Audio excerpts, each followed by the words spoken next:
Good afternoon everyone, welcome to our channel doctor trader. তো আজকে দেখতে পাচ্ছেন একটা পুট নিয়েছিলাম, তো এটাই প্রফিট হয়েছে। একটাই ট্রেড নিয়েছিলাম আজকে। আমি অ্যাকচুয়ালি মার্কেট ভেবেছিলাম যে নেগেটিভ যেতে পারে, তো আমার টার্গেট নেগেটিভ হিসাবেই ছিল।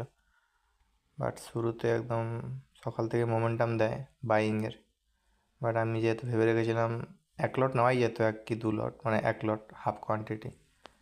তো বাট আমি নিতে পারিনি তখন। এই যে আমি ভেবেছিলাম যে হয়তো এই যে 25,600 এটা ব্রেক করলে নিচের দিকে আসতে পারে, আর উপরে যদি যায় তাহলে আমি উপর থেকে সেল করব। তো এটা আমার টার্গেট ছিল।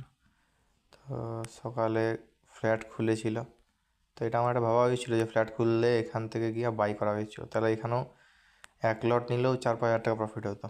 তারপর আমি জাস্ট যখন এই সব জায়গায় এসছে, এইখানে হালকা ছোট এমের মতো মনে হচ্ছে, এইখানে আমি ফুট নিয়েছিলাম।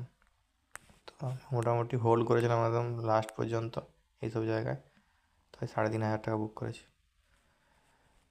তো যদি আপনারা জানতে চান যে আমি কীভাবে ট্রেড করি, কীভাবে ট্রেড প্ল্যান করি, তাহলে আমাকে কমেন্ট করবেন, আমি সেই মতো ভিডিও বানাবো। Thank you.